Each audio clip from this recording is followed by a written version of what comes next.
Mastering എഡ്യൂടെക്കിലേക്ക് എല്ലാവർക്കും സ്വാഗതം. അപ്പോൾ കഴിഞ്ഞ പാട്ടിൽ നമ്മൾ HTML പറ്റിയിട്ടാണ് ഡിസ്കസ് ചെയ്തത്. HTML ബേസിക് ആയിട്ടുള്ള കാര്യങ്ങൾ, അതുപോലെ തന്നെ പിന്നെ എലമെൻറ്റ്സ്, ടാഗ് എന്താണെന്നുള്ള കാര്യങ്ങളൊക്കെ നമ്മൾ ഡിസ്കസ് ചെയ്തു. ഇനി നമുക്ക് HTML ആട്രിബ്യൂട്ട് എന്താണെന്ന് നോക്കാം. അപ്പം നമ്മൾ കഴിഞ്ഞ ക്ലാസ്സിൽ ആട്രിബ്യൂട്ടിനെ പറ്റി ഒന്ന് പറഞ്ഞായിരുന്നു. IMG ടാഗ് ഒക്കെ പറഞ്ഞ സമയത്തും ലിങ്ക് ടാഗ് പറഞ്ഞ സമയത്തും. അപ്പോൾ ആ ടാഗ് ഓപ്പൺ ടാഗിനോടൊപ്പം യൂസ് ചെയ്യുന്നതാണ് നമ്മുടെ ആട്രിബ്യൂട്ട് എന്ന് പറയുന്നത്. All HTML element have attribute. മിക്കവാറുമുള്ള എല്ലാ HTML എലമെൻസിനും എന്തുണ്ടാകും? ആട്രിബ്യൂട്ട് ഉണ്ടാകും. ഈ ആട്രിബ്യൂട്ട് എന്താ തരുന്നതെന്ന് വെച്ചാൽ ആ എലമെൻറ്റിനെ പറ്റിയിട്ടുള്ള ഒരു അഡീഷണൽ ഇൻഫർമേഷനാണ് ആട്രിബ്യൂട്ട് നമുക്ക് പ്രൊവൈഡ് ചെയ്യുന്നത്. അതുപോലെ തന്നെ ഈ ആട്രിബ്യൂട്ട് എവിടെയാണ് നമ്മൾ സ്പെസിഫൈ ചെയ്യുന്നതെന്ന് വെച്ചാൽ സ്റ്റാർട്ട് ടാഗിലായിരിക്കും നമ്മൾ ആട്രിബ്യൂട്ട് സ്പെസിഫൈ ചെയ്യുന്നത്. ആട്രിബ്യൂട്ട് എങ്ങനെയാണ് കൊടുക്കുന്നതെന്ന് വെച്ചാൽ നെയിം വാല്യൂ പെയറായിട്ടായിരിക്കും ആട്രിബ്യൂട്ട് കാണുന്നത്. അതായത് name is equal to value, ഇങ്ങനെയായിരിക്കും ആട്രിബ്യൂട്ട് നമ്മൾ കൊടുക്കുന്നത്. ഇപ്പോൾ IMG ടാഗ് തന്നെ എടുക്കുകയാണെങ്കിൽ IMG നെയിം എന്താണ്? SRC. ആട്രിബ്യൂട്ടിൻ്റെ നെയിമാണ് SRC. SRC is equal to double കോഡ്സിൽ നമ്മൾ ആ സോഴ്സ് ഫയൽ ഏതാണോ ആ ഫയലിൻ്റെ നെയിമാണ് കൊടുക്കുന്നത്. അപ്പോൾ വാല്യൂ എന്ന് പറയുന്നത് എന്താണ്? ആ സോഴ്സ് ഫയലിൻ്റെ നെയിം, അത് നമ്മൾ ഡബിൾ കോഡ്സിലായിരിക്കും കൊടുക്കുന്നത്. ഈ ഒരു പെയർ, നെയിം വാല്യൂ പെയറിലാണ് എന്ത് വരുന്നത്? ആട്രിബ്യൂട്ട് വരുന്നത്. ഇനി നോക്കി, ഒന്നാമത്തെ ആട്രിബ്യൂട്ട് എന്ന് പറയുന്നത് HREF ആണ്. നമ്മൾ നേരത്തെ പറഞ്ഞു HREF എന്ന് പറയുന്ന ആട്രിബ്യൂട്ട് ഏത് ടാഗിൻ്റെ കൂടെയാണ് വരുന്നത്? A ടാഗിൻ്റെ കൂടെയാണ്. ലിങ്ക് ക്രിയേറ്റ് ചെയ്യാൻ വേണ്ടി യൂസ് ചെയ്യുന്ന ടാഗാണ് A ടാഗ്. A ടാഗിൻ്റെ ആട്രിബ്യൂട്ടാണ് HREF എന്ന് പറയുന്നത്. അപ്പോൾ HREFിൽ നമ്മൾ കൊടുക്കുന്നതെന്ന് പറഞ്ഞാൽ URL ആണ്. ഇപ്പോൾ ഒരു ലിങ്കിൽ ക്ലിക്ക് ചെയ്യുമ്പോൾ ഏത് പേജിലേക്ക് പോകണം, ആ പോകേണ്ട പേജിൻ്റെ URL ആണ് HREFിൽ കൊടുക്കുന്നത്. അടുത്തത് SRC ആട്രിബ്യൂട്ടാണ്. SRC ആട്രിബ്യൂട്ട് വരുന്നത് IMG ടാഗിൻ്റെ കൂടെയാണ്. ഇമേജ് ഇൻസേർട്ട് ചെയ്യാൻ നമ്മൾ യൂസ് ചെയ്യും എന്നതാണ് IMG ടാഗ്. അതിൻ്റെ SRCയിൽ നമ്മൾ കൊടുക്കുന്നത് ഏത് ഇമേജ് ആണോ അവിടെ വരേണ്ട ആ ഇമേജിൻ്റെ ലൊക്കേഷൻ അല്ലെങ്കിൽ ആ നെയിം നമ്മൾ സേവ് ചെയ്തിരിക്കുന്നത്, അതാണ് IMG SRCയിൽ നമ്മൾ കൊടുക്കുന്നത്. ഇനി അടുത്തത് വിഡ്ത്ത് ആൻഡ് ഹൈറ്റ്. ഇമേജിൻ്റെ തന്നെയാണ് ആട്രിബ്യൂട്ടുകളാണ് വിഡ്ത്ത് ആൻഡ് ഹൈറ്റ് എന്ന് പറയുന്നത്. നമ്മൾ പറഞ്ഞു വിഡ്ത്ത് ഹൈറ്റും അഡ്ജസ്റ്റ് ചെയ്യാൻ വേണ്ടിയിട്ടാണ് യൂസ് ചെയ്യുന്നത്.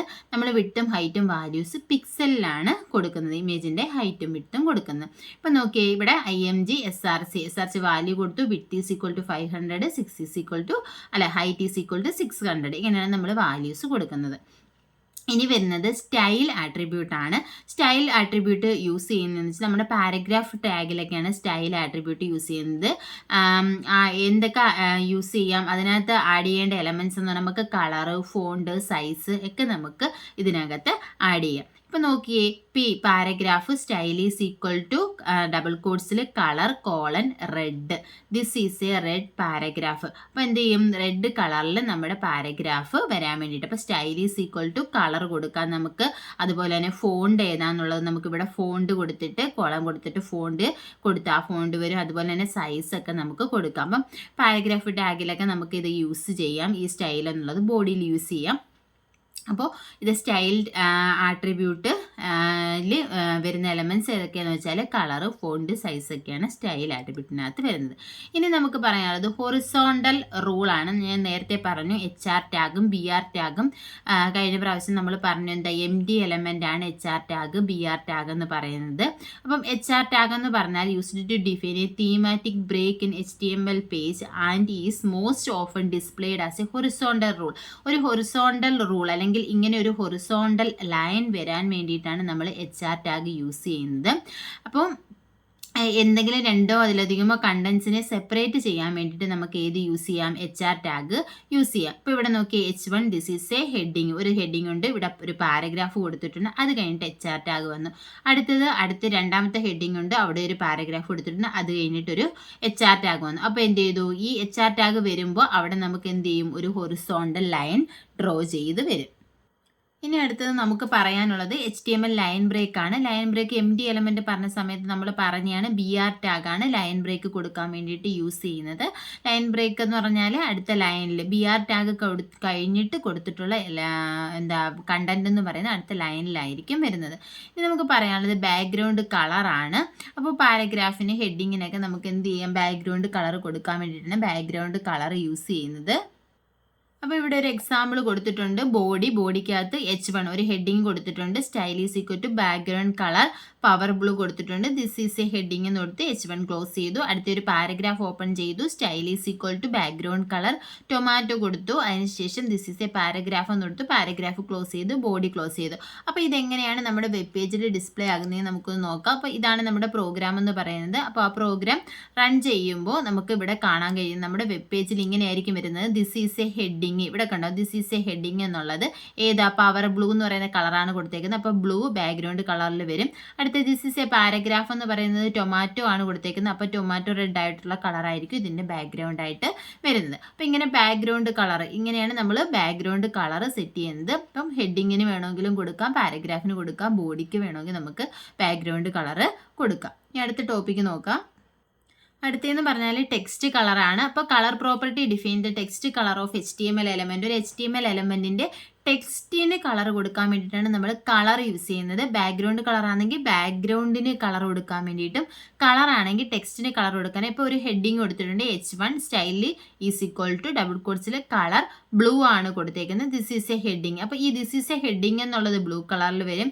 അടുത്ത ഈ പാരഗ്രാഫിൽ കൊടുത്തേക്കുന്ന content this is a paragraph എന്നാണ്. അപ്പോൾ പാരഗ്രാഫിന് കൊടുത്തേക്കുന്ന കളർ എന്ന് പറഞ്ഞാൽ റെഡ് കളറാണ്. അപ്പോൾ ദിസ് ഈസ് എ പാരഗ്രാഫ് എന്ന് പറയുന്ന ടെക്സ്റ്റ് റെഡ് കളറിലും ഹെഡിങ് എന്ന് പറയുന്ന ടെക്സ്റ്റ് ബ്ലൂ കളറിലുമായിരിക്കും വരുന്നത്. ഞാൻ ജസ്റ്റ് ഒന്ന് കാണിക്കാൻ, കണ്ടോ ഇതേപോലെ ആയിരിക്കും വരുന്നത്. ദിസ് ഈസ് എ ഹെഡിങ് എന്നുള്ള ആ ഒരു കണ്ടന്റ് ബ്ലൂ കളറിലാണ്. ഇവിടെ നമ്മൾ കൊടുത്തിരിക്കുന്ന കളർ ബ്ലൂ ആണ്. ദിസ് ഈസ് എ പാരഗ്രാഫ് എന്നുള്ള കണ്ടന്റ് വന്നിരിക്കുന്നത് റെഡ് കളറിലാണ് വന്നിരിക്കുന്നത്. ഇങ്ങനെയാണ് നമ്മൾ കളർ കൊടുക്കുന്നത്. ഇനി അടുത്തെന്ന് പറഞ്ഞാൽ ഫോണ്ടാണ്. അപ്പോൾ ഫോണ്ട് കൊടുക്കുന്നതെന്ന് പറഞ്ഞാൽ കളർ കൊടുക്കുന്നത് അതേപോലെ തന്നെയാണ് ഹെഡിങ്ങിന് നമുക്ക് എന്ത് ചെയ്യാം, ഫോണ്ട് കൊടുക്കുക. അപ്പോൾ ഫോണ്ട് ഫാമിലി കൊടുക്കുക.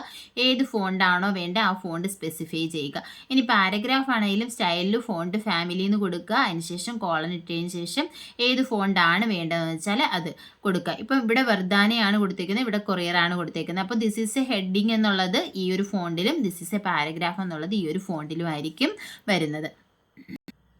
അപ്പോൾ ഇത് നോക്കി ഇങ്ങനെയായിരിക്കും നമ്മുടെ വെബ് പേജിൽ ഡിസ്പ്ലേ ചെയ്യുന്നത്. ഈ ഒരു ഫോണ്ടിനകത്ത് ദിസ് ഈസ് എ ഹെഡിങ് എന്ന് പറയുന്നത് H1 ഹെഡിങ് ആണ്, H1ലാണ് കൊടുത്തേക്കുന്നത്. അപ്പോൾ നമുക്ക് എന്ത് ചെയ്യും, ലാർജ് സൈസിലായിരിക്കും വരുന്നത്, ഈ ഒരു ഫോണ്ടിലായിരിക്കും വരുന്നത്. രണ്ടാമത്തെ പാരഗ്രാഫാണ്. അപ്പോൾ അത് ഏത് ഫോണ്ടാണോ നമ്മൾ കൊടുത്തത് ആ ഒരു ഫോണ്ട്. ഇത് രണ്ടും രണ്ട് ഫോണ്ടാണല്ലോ. അപ്പോൾ ഇങ്ങനെയാണ് നമ്മൾ ഫോണ്ട് കൊടുക്കുന്നത്. ഇനി നമുക്ക് അടുത്ത പറയാനുള്ളതെന്ന് പറഞ്ഞാൽ ടെക്സ്റ്റ് സൈസാണ്. ടെക്സ്റ്റ് സൈസ് കൊടുക്കുന്നത്, ഫോണ്ട് സൈസ്, നമ്മുടെ ടെക്സ്റ്റിൻ്റെ സൈസ് കൊടുക്കാൻ ഫോണ്ടിൽ നമ്മൾ ഏത് സൈസാണോ യൂസ് ചെയ്തിരിക്കുന്നത് ആ സൈസ് കൊടുക്കാൻ വേണ്ടിയിട്ടാണ് യൂസ് ചെയ്യുന്നത്. സൈസ് എങ്ങനെ സ്പെസിഫൈ ചെയ്യുന്നത് വെച്ചാൽ H1 സ്റ്റൈൽ ഫോണ്ട് സൈസ് എത്ര പെർസെൻറ്റേജ്, സൈസ് എത്ര പെർസെൻറ്റേജ് വേണമെന്ന് വെച്ചാൽ അത് നമ്മളിവിടെ ടൈപ്പ് ചെയ്ത് കൊടുക്കുക. ആ ഒരു സൈസിലായിരിക്കും നമുക്ക് ഫോണ്ട് സൈസ് നമ്മുടെ വെബ് പേജിൽ ഡിസ്പ്ലേ ചെയ്യുന്നത്. അപ്പോൾ ഇതാണ് നമ്മുടെ എക്സാമ്പിൾ എന്ന് പറയുന്നത്. ഇവിടെ ഫോണ്ട് സൈസ് കൊടുത്തേക്കുന്നത് 300% ആണ്. This is a heading. അപ്പോൾ അത് എങ്ങനെ വന്നു, 300% ആ ഒരു ഫോണ്ട് സൈസിൽ വന്നു. അടുത്തത് 160% ആണ്. അപ്പോൾ ദിസ് ഈസ് എ പാരഗ്രാഫ് എന്നുള്ളത് ഏതിൽ വന്നു, 160% സൈസിൽ വന്നു. ഇതാണ് ഫോണ്ട് സൈസ്, ഇങ്ങനെയാണ് സ്പെസിഫൈ ചെയ്യുന്നത്. ഇനി നമുക്ക് പറയാനുള്ളത് ടെക്സ്റ്റ് അലൈൻമെൻ്റ് ആണ്. ടെക്സ്റ്റ് അലൈൻമെൻ്റ് എന്ന് പറഞ്ഞാൽ നമ്മുടെ വെബ് പേജിൽ ടെക്സ്റ്റ് എവിടെ അലൈൻ ചെയ്യണം എന്നുള്ളതാണ് ഡിസ്പ്ലേ ചെയ്തിരിക്കുന്നത്. അതായത് ഇപ്പോൾ നമുക്ക് സെൻറ്ററിൽ വേണോ, റൈറ്റിൽ വേണോ, ലെഫ്റ്റിൽ വേണോ എന്നുള്ളത്. ഇപ്പോൾ ഒരു എക്സാമ്പിൾ നോക്കി, H1 style is equal to text align centre. ഇവിടെ എന്താ കൊടുത്തേക്കുന്നത്, സെൻറ്റർ ആണ് കൊടുത്തേക്കുന്നത്. അപ്പോൾ നമ്മുടെ ഹെഡിങ് എവിടെ വരും, സെൻറ്റേഡ് ഹെഡിങ് എന്നുള്ളത് സെൻറ്ററിലായിട്ട് വരും. അതുപോലെ തന്നെ ഈ പാരഗ്രാഫിൽ കൊടുത്തിരിക്കുന്ന ടെക്സ്റ്റും എന്താണ്, അലൈൻ സെൻറ്റർ ആണ് കൊടുത്തിരിക്കുന്നത്. അപ്പോൾ സെൻറ്റേഡ് പാരഗ്രാഫ് എന്നായിരിക്കും വരുന്നത്. അതെങ്ങനെയാണ് നമുക്ക് ഡിസ്പ്ലേ ചെയ്യുന്നതെന്ന് നോക്കാം. ഇപ്പോൾ ഇത് നോക്കിയേ, ഇവിടെ സെൻറ്റേഡ് ഹെഡിങ് എന്താണ്, അപ്പോൾ സെൻറ്ററിലാണ് കൊടുത്തിരിക്കുന്നത്. അപ്പോൾ ഇവിടെ എന്താ കണ്ടോ, ഈ ഒരു വെബ് പേജിൻ്റെ മറ്റേ നമുക്ക് ഈ സൈഡിലായിട്ടായിരുന്നു വരുന്നത്. നമ്മൾ ഡീഫോൾട്ടായിട്ടാണെന്നുണ്ടെങ്കിൽ ലെഫ്റ്റ് അലൈൻമെൻ്റ് ആയിരിക്കും ടെക്സ്റ്റ് വരുന്നത്. ഇവിടെ നമ്മൾ സെൻറ്റർ എന്ന് കൊടുത്തപ്പോൾ ഇവിടെ വന്നു സെൻറ്റേഡ് ഹെഡിങ് എന്നുള്ളത് ഈ പേജിൻ്റെ ഒരു സെൻറ്ററിലായിട്ട് വരും. അതുപോലെ തന്നെ സെൻറ്റേഡ് പാരഗ്രാഫ് എന്നുള്ളതും സെൻറ്ററിലായിട്ടായിരിക്കും വന്നിരിക്കുന്നത്. അപ്പോൾ അലൈൻമെൻറ്റ് നമുക്ക് ഏത് രീതിയിൽ വേണമെങ്കിലും നമുക്ക് ഇഷ്ടമുള്ള അലൈൻമെൻറ്റ് സെലക്ട് ചെയ്യാം. ഇനി നമുക്ക് പറയാനുള്ളത് HTML മെയിനായിട്ട് യൂസ് ചെയ്യുന്ന ഫോർമാറ്റിംഗ് എലമെൻറ്റ്സ് ആണ്. അപ്പോൾ ഫോർമാറ്റിംഗ് എലമെൻറ്റ്സ് എന്ന് പറഞ്ഞാൽ നമ്മുടെ ടെക്സ്റ്റ് എങ്ങനെ ഡിസ്പ്ലേ ചെയ്യണം എന്നുള്ളതാണ് ഫോർമാറ്റിംഗ് എലമെൻറ്റ്സ് ഡിസ്പ്ലേ ചെയ്തിരിക്കുന്നത്. ഇപ്പം നമ്മൾ ഈ ഫോർമാറ്റിംഗ് എലമെൻറ്റ്സ് കൊടുത്തു കഴിഞ്ഞാൽ അത് ഏത് ഫോർമാറ്റിംഗ് എലമെൻ്റ് ആണോ നമ്മൾ യൂസ് ചെയ്യുന്നത് ആ രീതിയിലായിരിക്കും ടെക്സ്റ്റ് ഡിസ്പ്ലേ ചെയ്യുന്നത്. ഇപ്പോൾ ഒന്നാമത്തെ ഫോർമാറ്റിംഗ് എലമെൻറ്റ് നമ്മൾ വേഡ് എക്സലൊക്കെ പഠിച്ചപ്പോൾ നമ്മൾ പഠിച്ചിട്ടുണ്ട്. നമ്മൾ ബോൾഡ് കൊടുക്കും, ഇറ്റാലിക് കൊടുക്കും, അണ്ടർലൈൻ കൊടുക്കും, അങ്ങനെയുള്ള കാര്യങ്ങളൊക്കെയാണ് ഇവിടെ വരുന്നത്. ഇപ്പോൾ നോക്കിയേ, ബോൾഡ് ടെക്സ്റ്റ് ബോൾഡ് ആക്കാൻ വേണ്ടിയിട്ടാണ് ബി ടാഗ് യൂസ് ചെയ്യുന്നത്. B tag bold text. Strong ആണെങ്കിൽ ഇമ്പോർട്ടൻറ്റ് ടെക്സ്റ്റ് ആണെന്നുണ്ടെങ്കിൽ നമുക്ക് സ്ട്രോങ്ങിനകത്ത് കൊടുക്കാം. ഐ ടാഗ് ആണെങ്കിൽ ഇറ്റാലിക്സ് ടെക്സ്റ്റ് ഇറ്റാലിസൈസ് ചെയ്യാൻ വേണ്ടിയിട്ട് യൂസ് ചെയ്യുന്നു. ഇ എം ആണെന്നുണ്ടെങ്കിൽ ഇ എം ടാഗ് ആണെങ്കിൽ എംഫസൈസ്ഡ് ടെക്സ്റ്റ് ആണ്. Marked text. സ്മോൾ എന്ന് പറഞ്ഞാൽ സ്മോൾ ടെക്സ്റ്റ്. ഏതെങ്കിലും ടെക്സ്റ്റ് ഡിലീറ്റ് ചെയ്യണമെങ്കിൽ ഡിലീറ്റ് കൊടുത്തു കഴിഞ്ഞാൽ ഡിലീറ്റഡ് ടെക്സ്റ്റും, ഇൻസേർട്ട് കൊടുത്തു കഴിഞ്ഞാൽ ഇൻസേർട്ടഡ് ടെക്സ്റ്റുമാണ്. സബ് എന്ന് പറഞ്ഞാൽ സബ്സ്ക്രിപ്റ്റും, സൂപ്പ് എന്ന് പറഞ്ഞാൽ സൂപ്പർ സ്ക്രിപ്റ്റുമാണ്. അപ്പോൾ ഡിലീറ്റ് എന്ന് പറഞ്ഞാൽ ഡിലീറ്റ് ടാഗ് നമ്മൾ വേഡിനകത്ത് സ്ട്രൈക്ക് ത്രൂ യൂസ് ചെയ്യത്തില്ലേ, വേണ്ടാത്ത സാധനങ്ങൾ ഇങ്ങനെ ഒരു ലൈൻ ഡ്രോ ചെയ്യും. അപ്പോൾ ഡിലീറ്റ് ടാഗ് കൊടുത്തു കഴിഞ്ഞാൽ അങ്ങനെയായിരിക്കും വരുന്നത്. പിന്നെ ഇൻസേർട്ട് ടാഗ് കൊടുത്തു കഴിഞ്ഞാൽ ആ ഒരു ടെക്സ്റ്റ് അണ്ടർലൈൻ ചെയ്ത് വരും. അതാണ് ഇൻസേർട്ട് ടാഗ്. പിന്നെ സബ്സ്ക്രിപ്റ്റ് എന്ന് പറഞ്ഞാൽ H2O എന്ന് പറയുമ്പോൾ 2 എവിടെയാണ് വരേണ്ടത്? താഴെയാണ് വരേണ്ടത്. അപ്പോൾ സബ്സ്ക്രിപ്റ്റിൽ നമ്മൾ കൊടുക്കുക, താഴെ വരേണ്ടത്. അതുപോലെ തന്നെ സൂപ്പർ സ്ക്രിപ്റ്റ് എന്ന് പറഞ്ഞാൽ എങ്ങനെയാണ്? സ്ക്വയർ എന്ന് പറയുന്നത് മുകളിലാണ് വരുന്നത്. അപ്പോൾ നമ്മൾ പാരഗ്രാഫിൽ A² എന്ന് എഴുതുവാണെങ്കിൽ A എഴുതിയിട്ട് സൂപ്പർ എന്ന് കൊടുത്ത് SUP ടാഗ് കൊടുത്തിട്ട് 2 കൊടുക്കുക. എന്നിട്ട് SUP ടാഗ് ക്ലോസ് ചെയ്യുക. അതിനുശേഷം പാരഗ്രാഫ് ക്ലോസ് ചെയ്യുക. അപ്പോഴത്തേക്ക് എന്ത് ചെയ്യും? A² എന്നുള്ളത് 2 സൂപ്പർ സ്ക്രിപ്റ്റ് ആയിട്ട് വരും. അപ്പോൾ ഇത്രയുമാണ് മെയിനായിട്ടുള്ള ഫോർമാറ്റിംഗ് എലമെൻറ്റ്സ്. ഇനി നമുക്ക് പറയാനുള്ളത് HTML ബ്ലോക്ക് കോട്ട് ടാഗിനെ പറ്റിയിട്ടാണ്. അപ്പോൾ കൊട്ടേഷൻ കൊടുക്കാൻ വേണ്ടിയിട്ട്, കൊട്ടേഷൻ മാർക്ക് കൊടുക്കാൻ വേണ്ടിയിട്ടാണ് നമ്മൾ ബ്ലോക്ക് കോട്ട്സ് യൂസ് ചെയ്യുന്നത്. അപ്പോൾ ബ്ലോക്ക് കോട്ട് എന്ന് പറഞ്ഞാൽ നമ്മൾ ഏതെങ്കിലും വേറെ സോഴ്സിൽ നിന്നും എടുത്തിട്ടുള്ള ഏതെങ്കിലും ടെക്സ്റ്റ് ഒക്കെ നമ്മൾ കൊടുക്കുകയാണെങ്കിൽ അത് ബ്ലോക്ക് കോട്ടിനകത്താണ് കൊടുക്കുന്നത്. ഇപ്പം നോക്കി, ഇവിടെ here is A code from WWS website. ഒരു കോട്ടുണ്ട്, അത് നമ്മൾ എവിടെ നിന്നാ വെബ്സൈറ്റിൽ WWFൻ്റെ വെബ്സൈറ്റിൽ നിന്നും എടുത്തിട്ടുള്ള ഒരു കോട്ടാണ്. അതുകൊണ്ട് നമ്മൾ എന്ത് ചെയ്യുന്നു? ബ്ലോക്ക് കോട്ട് സൈറ്റ് ആ ഒരു അഡ്രസ്സ് കൊടുക്കും. അപ്പം അങ്ങനെ വേറെ എവിടെ നിന്നെങ്കിലും നമ്മൾ എടുത്തിട്ടുള്ളതാണെന്നുണ്ടെങ്കിൽ നമ്മൾ എവിടെയാണ് കൊടുക്കുന്നത്? ബ്ലോക്ക് കോട്ടിലാണ് കൊടുക്കുന്നത്. അപ്പോൾ ബ്ലോക്ക് കോട്ട് സൈറ്റ് കൊടുക്കുക, സൈറ്റിൻ്റെ അഡ്രസ്സ് കൊടുക്കുക, അതിനുശേഷം ആ കണ്ടന്റ് ഏതാന്ന് കൊടുക്കുക, അതിനുശേഷം നമ്മൾ ബ്ലോക്ക് കോട്ട് ക്ലോസ് ചെയ്യുക. ഇതെങ്ങനെ വരുന്നതെന്ന് ഞാൻ കാണിച്ചു തരാം. അപ്പം നമ്മുടെ ഈ ഒരു എക്സാമ്പിൾ എടുക്കുകയാണെന്നുണ്ടെങ്കിൽ ഇപ്പം ഇതിനകത്ത് കണ്ടോ, ഇവിടെ എന്താണ് നമ്മൾ കൊടുത്തിരിക്കുന്നത്? Block quote cite. ഇവിടെ ബ്ലോക്ക് കോട്ട് കൊടുത്തിട്ടുണ്ട്. ഇതിപ്പോൾ എവിടെ നിന്ന് എടുത്തിയ? WWFൻ്റെ വെബ്സൈറ്റിൽ നിന്നും എടുത്തതാണ്. അപ്പം here is A code from WWF website എന്ന് വരും. പിന്നെ എന്താ ബ്ലോക്ക് കോട്ട് സൈറ്റ് ഏതാണെന്ന് വെച്ചാൽ അത് നമ്മൾ സ്പെസിഫൈ ചെയ്യുക, ആ കണ്ടന്റ് കൊടുക്കുക, ബ്ലോക്ക് കോട്ട് ക്ലോസ് ചെയ്യുക. ഇങ്ങനെയായിരിക്കും ബ്ലോക്ക് കോട്ട് വരുന്നത്.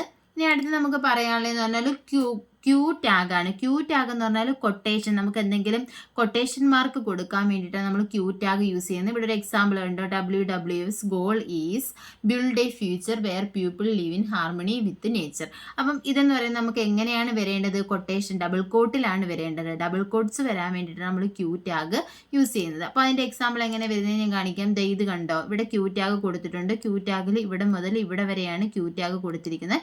അപ്പോൾ അത്രയും പാർട്ടായിരിക്കും ഡബിൾ കോട്ട്സിൽ വരുന്നത്. അപ്പോൾ നമ്മുടെ ഈ ഒരു എക്സാമ്പിൾ റൺ ചെയ്യുമ്പോഴത്തേക്കും കണ്ടോ, ബിൽഡ് ഇവിടെ നിന്ന് എന്ത് ചെയ്തു? ഡബിൾ കോട്ട്സ് കൊടുത്തിട്ടുണ്ട്. അപ്പോൾ ഈ നേച്ചർ വരെ ഉള്ളിടത്ത് എന്താ ഡബിൾ കോട്ട് വന്നിട്ടുണ്ട്. അപ്പോൾ ഇങ്ങനെ ഡബിൾ കോട്ട് വരാൻ വേണ്ടിയിട്ടാണ് ക്യൂ ടാഗ് യൂസ് ചെയ്യുന്നത്. ഇനി നമുക്ക് പറയാനുള്ളതെന്ന് പറഞ്ഞാൽ കമൻ്റ് ആണ്. HTML എങ്ങനെയാണ് കമൻറ്റ് കൊടുക്കുന്നത്? HTML ഈ ഒരു രീതിയിലാണ് കമൻറ്റ് കൊടുക്കുന്നത്. അപ്പോൾ നമ്മൾ C++ പഠിച്ചപ്പോഴും പറഞ്ഞു കമൻറ്റ്സ് എങ്ങനെയാണ് കൊടുക്കുന്നത്, പ്രോഗ്രാമിൻ്റെ കോഡിനെ അഫക്റ്റ് ചെയ്യത്തില്ല. കമൻറ്റ് നമുക്ക് എന്താണെന്ന് മനസ്സിലാകാൻ വേണ്ടിയിട്ടാണ് നമ്മൾ കമൻറ്റിൽ കൊടുക്കുന്നത്. ഒരു കോഡ് എന്താണെന്ന് അറിയാത്ത ഒരാൾക്ക് കാണുമ്പോൾ മനസ്സിലാകാൻ വേണ്ടിയിട്ട്.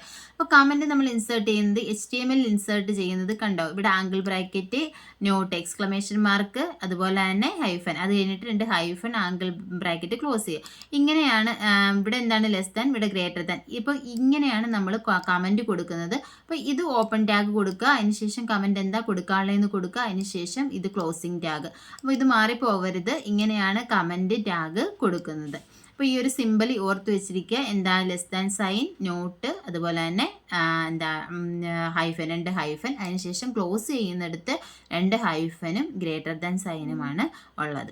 ഇനി അടുത്ത HTML ലിങ്കുകൾ നമ്മൾ നേരത്തെ ഒത്തിരി വട്ടം പറഞ്ഞു. ഏതാണ് HTML ലിങ്ക് ക്രിയേറ്റ് ചെയ്യാൻ വേണ്ടി യൂസ് ചെയ്യുന്ന ടാഗ് എന്ന് പറയുന്നത് A ടാഗാണ്.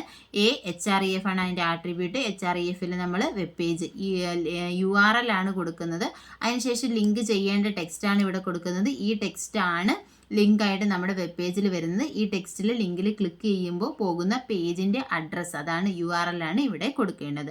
ഇത്രയുമാണ് HTML ലിങ്ക്. ഇനി നമുക്ക് ടേബിൾസ് ലിസ്റ്റിനെ പറ്റിയിട്ടൊക്കെ പഠിക്കാനുണ്ട്. അത് അടുത്ത ക്ലാസ്സിൽ ഡിസ്കസ് ചെയ്യാം. അപ്പോൾ ക്ലാസ്സുകൾ ഇഷ്ടപ്പെടുകയാണെന്നുണ്ടെങ്കിൽ ലൈക്ക് ചെയ്യുക, ഷെയർ ചെയ്യുക, സബ്സ്ക്രൈബ് ചെയ്യുക. Thank you.